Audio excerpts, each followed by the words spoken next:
Have you ever stopped to think that even the simplest places can hold powerful stories? An old bench in a forgotten park, for example, might seem insignificant, but what if it were the centerpiece of something that would change lives forever? You might think it's just a worn piece of wood, a neglected corner in the heart of the city. But what's hidden there is more than meets the eye. It's a lesson on how miracles can emerge from the most unexpected moments.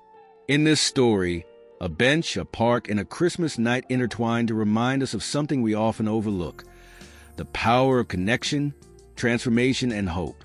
It's easy to go through the days without noticing what's around us. But what if that very park you passed by without a second thought had the potential to change lives? What if, by a twist of fate, it became the setting for reunions, forgiveness, and a transformation you never imagined?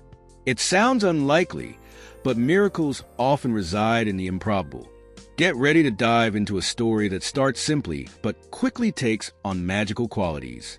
It's about a bench, yes, but it's also about memories resurfacing, hearts healing, and how even the most forgotten objects can play leading roles in something grand.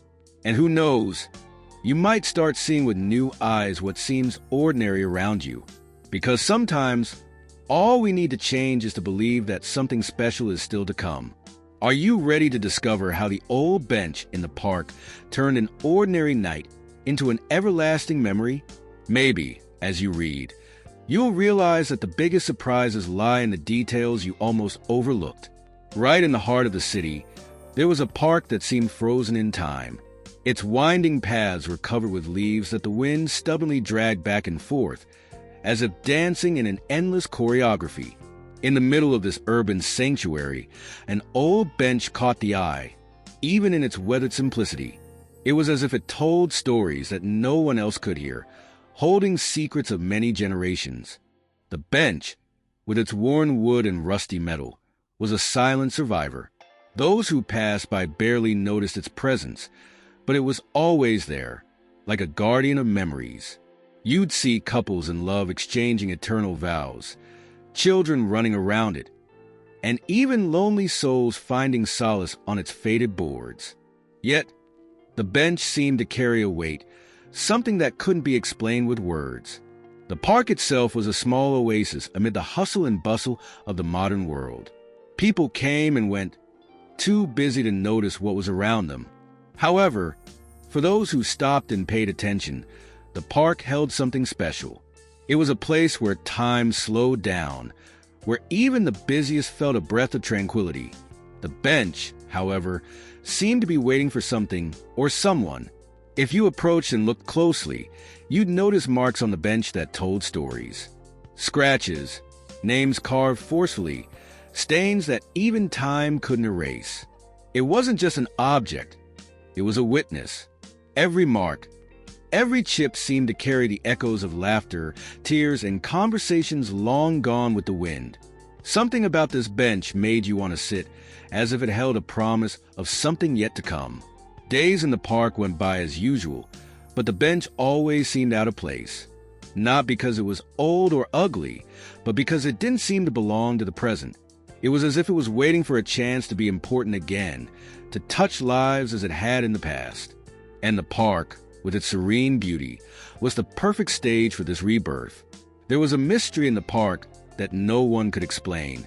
Maybe it was the way the sun hit the bench at dusk, casting long, melancholic shadows. Or perhaps it was a feeling that something big could happen there at any moment. It was as if the very space conspired to bring people and stories together around that forgotten bench. However, the park and the bench had more to offer than one might imagine. They seemed to be waiting for a special event, something that would change everything. And when Christmas night finally arrived with its air of magic and anticipation, the park became more than a refuge. It became the stage for a story that no one would ever forget.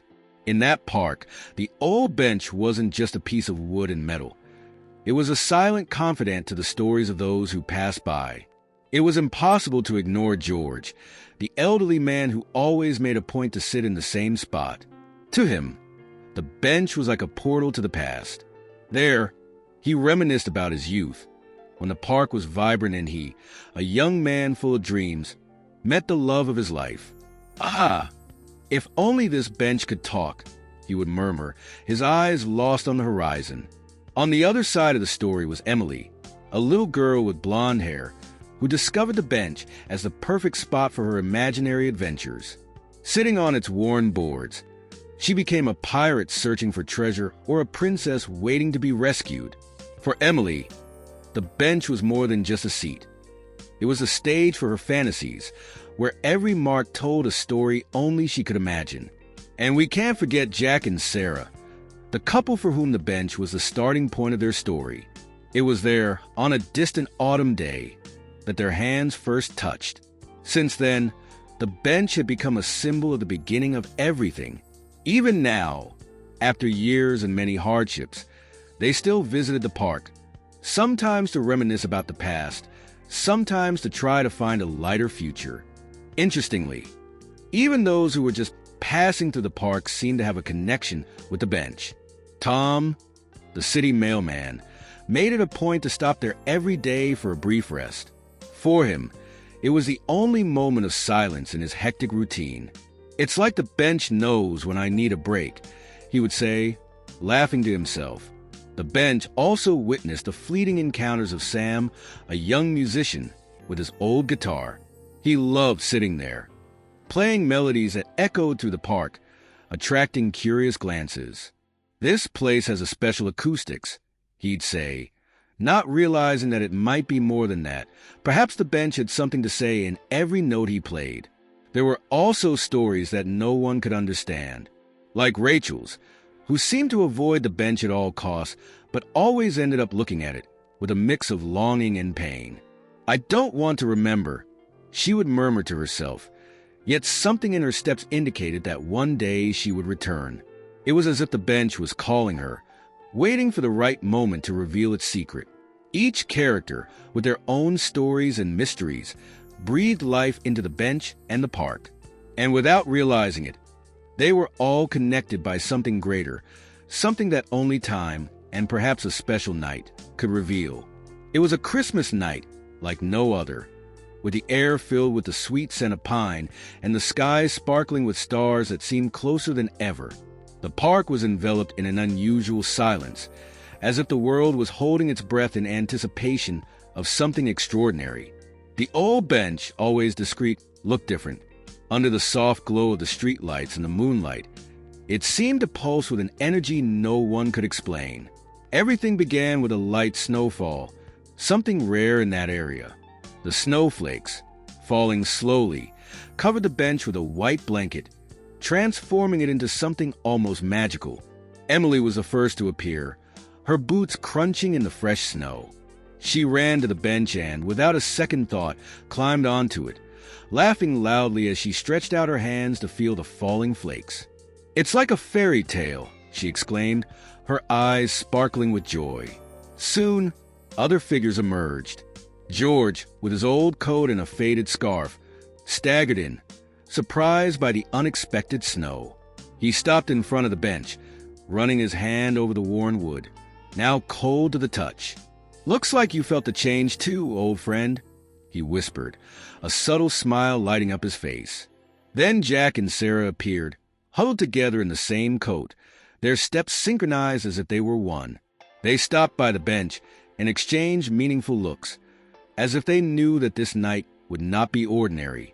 But the truly special moment happened when Sam arrived, guitar slung over his back and a beanie covering half his face. He looked around, smiled, and sat on the bench, beginning to strum a soft, melancholic melody.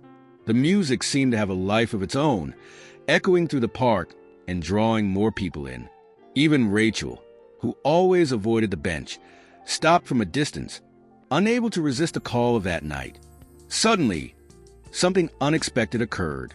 A bright light illuminated the park, coming from a Christmas decoration hung on the central tree. The glow reflected off the bench, creating a display of colors that looked magical. People around started to gather, drawn by the phenomenon. And without anyone realizing it, their individual stories began to intertwine, like threads of a tapestry being woven by the very park itself. The park, once so silent, became a stage for meetings and reconnections. Sam's music continued, now accompanied by laughter, conversations, and even a few discreet tears. It was as if the old bench was finally fulfilling a purpose it had long awaited. But something even bigger seemed about to happen, something no one there could have predicted. In that magical moment, the park seemed to breathe along with the people around it. George, sitting on the old bench, ran his trembling fingers over the cold wood, as if trying to decipher each mark left there. In his mind, scenes from the past unfolded like a movie. Laughter, conversations, and the gentle touch of his beloved's hand in the early days of their relationship. Who would have thought this bench still had so much to offer? He murmured to himself, a tear slipping away unnoticed. Emily, on the other hand, was radiant, running around the bench as if she were in a dream. Did you see that? It looks like the bench is really glowing, she told anyone who would listen. But behind her childlike joy, something deeper was emerging, even without fully understanding why. She felt that the bench that night was more than just a place to play. It was as if it held a special secret, something she was about to uncover. Jack and Sarah sat side by side, the silence between them saying more than words ever could. For them, the bench was a reminder of everything they had been through, the love, the struggles, and above all, the decision to stay together. Sarah squeezed Jack's hand tightly, as if trying to convey her entire heart in that gesture. Funny how something so simple can bring back so many memories, she whispered, while Jack just nodded, lost in his own thoughts. Sam's music floated through the air, wrapping the park in a melody that seemed to touch everyone present. He himself didn't know why he had chosen that particular song, but it felt right for the moment. As he played, his gaze met Rachel's, who, although keeping some distance, was clearly connected to what was happening. It was the first time she looked at the bench without looking away. Something inside her seemed to break and rebuild at the same time. Everyone around the bench seemed immersed in their own reflections. Some laughed, others cried, but all felt something in common, an inexplicable warmth, as if the spirit of Christmas had decided to concentrate all its magic in that place. It was a rare moment where the past, present, and future seemed to meet, inviting everyone to simply feel and reconnect. Even those who happened to stumble upon the park were touched by that unique energy. A couple of tourists stopped to watch, and even the mailman Tom, who had decided to make his last delivery of the day, found himself standing next to the bench, not quite sure why. There was something in the air, a feeling that this moment held a greater meaning, even though no one could put it into words. As the night progressed, it seemed the old bench had fulfilled a role no one had imagined. But what exactly was it still holding in store? It was impossible not to wonder what else that magical night might bring. As the night went on, something indescribable seemed to take over the park. The old bench, now the center of attention, seemed almost alive, as if waiting for a final act. Then George stood up, leaning heavily on his cane. He looked around, his eyes settling on each face present. "This bench," he began, his voice trembling but full of determination. "It holds so many stories. And perhaps it's time for us to share ours." Emily was the first to react. She ran up to George, holding his hand as if encouraging him to continue. "What does it mean to you?" she asked with that childlike curiosity only children possess. George smiled, a smile full of memories. "It means everything. This is where I found the purpose of my life, and it's here that I still feel your presence. Even when everything seems distant," his voice seemed to echo through the park, touching something deep within everyone who heard it. Jack and Sarah stood up and walked over to the bench, as if drawn by a higher force. "This is where everything started for us too," Jack said, looking at Sarah with a sparkle in his eyes she hadn't seen in years. They sat down side by side, and in that moment, it seemed all the struggles they had faced were melting away. It was as if the bench was giving them a new chance to start over, to remember why they were together. Sam, still strumming his guitar, began to sing. His voice, soft and full of emotion, seemed to fill the empty spaces of the park. The song spoke of hope, of lost and found connections, and how the miracle of Christmas could transform everything. Rachel, upon hearing the lyrics, could no longer hold back. She approached slowly, her steps hesitant but full of purpose. When she reached the bench, she placed her hand on it, as if seeking the courage to face her own ghosts. That's when the most unexpected moment happened. Rachel looked at George, her voice low but firm. "I have something to say, too," she began, taking a deep breath. "I've always avoided this place because it reminded me of everything I've lost. But today I realize it can also remind me of everything I still have." Her confession seemed to break an invisible barrier, and tears began to roll down the faces of everyone around her. The bench wasn't just an object. It was a symbol of something greater. As everyone shared their stories, the bright light illuminating the park seemed to intensify. It was as if the old bench was absorbing all that emotion, turning it into something tangible. When Sam played the last note of his song, the entire park fell silent, as if the universe was holding its breath.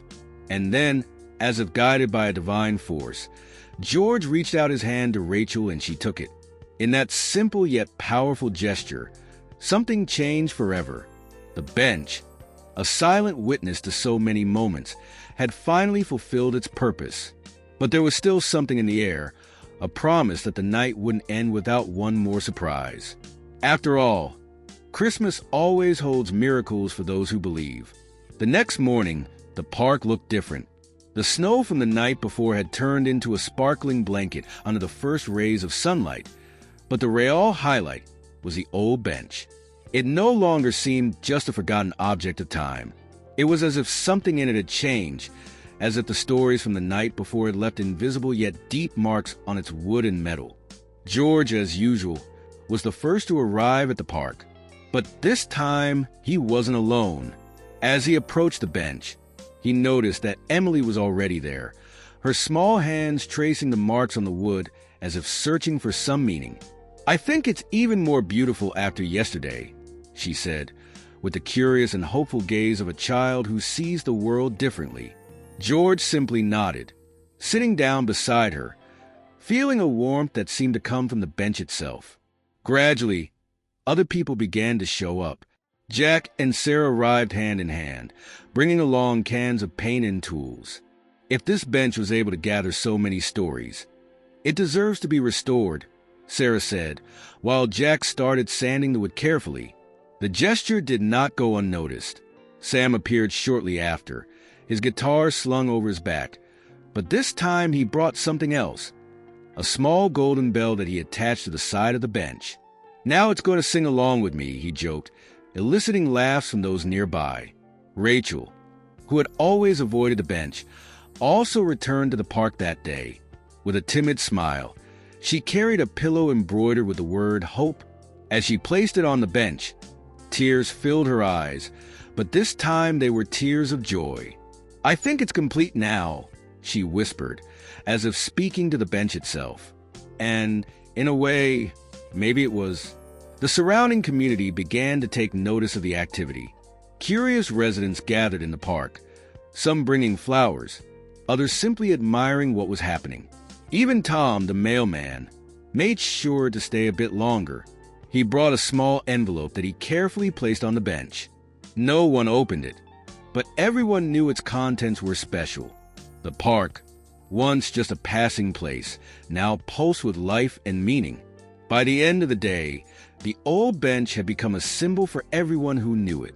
It was no longer just a place to rest, but a meeting point, a space that held the memories and future of an entire community. It was impossible to walk through the park and not feel the impact of that place. People started calling it the Christmas Miracle Bench, a name that seemed perfect for everything it represented. Still, there was something more. The bench remained there, silent, but with an aura that seemed to invite everyone to sit and share their stories. It had become the heart of the park, and its role, though seemingly complete, felt like it was just beginning.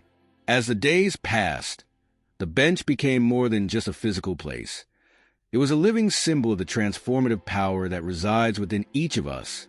The stories it had witnessed and the bonds it had helped restore were proof that even in times of forgetfulness, the magic of Christmas can reignite hopes and heal wounds. Now, those passing through the park didn't just see a bench. They saw a testament to love, resilience, and reunions. George, sitting in his new usual spot, watched everything with a peaceful smile. He was no longer the man who visited the bench solely to relive memories. Now, he was part of something bigger, a link that connected generations. This bench taught me that as long as we're alive, there's always something new to learn and share. He would tell anyone who sat beside him, with the look of someone who had found peace. Emily continued to use the bench as her little adventure base, but instead of inventing stories, she now listened to others. She loved hearing what each person had to say, as if she were collecting pieces of lives intertwining in the same place. Every mark here is like a star in the sky, unique and special, she once said, tracing the outline of a heart carved into the wood. Jack and Sarah transformed the bench into a symbol of the rebirth of their own relationship. Whenever there was a disagreement, a visit to the park was all it took to remind them why they had chosen to walk together. Sometimes, we need something simple to remind us of what's truly important, Sarah remarked, watching the sunset beside Jack, their hands intertwined. For Sam, the bench was his greatest inspiration. His songs, now filled with more emotion and meaning, drew crowds to the park. He used to say that each chord was inspired by the stories he heard there. It's like the bench is an invisible conductor, guiding every note, he joked, eliciting laughs and applause from those around him. Even Rachel, who once avoided the bench, now saw it as a place of healing. She continued to visit the park, bringing flowers or small gifts to decorate the bench. It showed me that sometimes we need to face what hurts us to find what heals us, she confessed once, moved to tears. Her connection with the bench was so strong that she ended up becoming a sort of guardian of that space.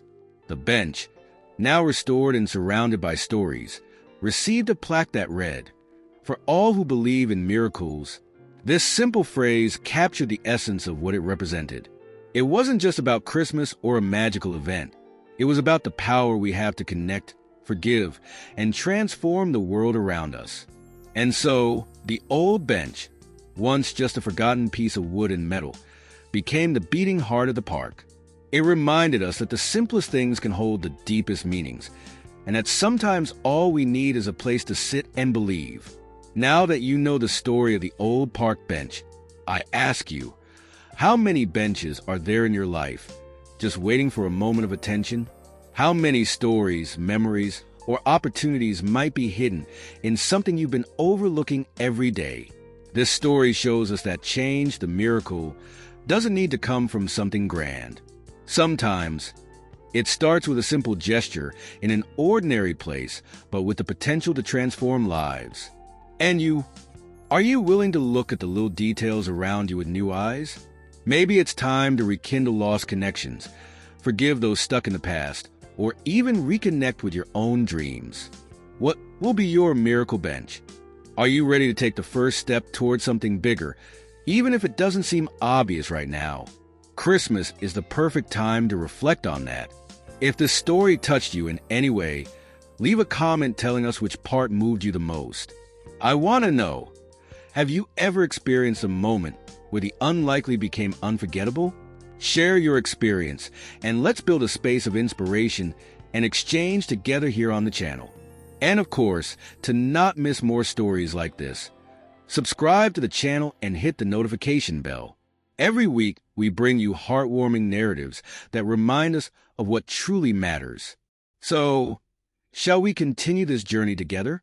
After all, the best stories are the ones that connect us.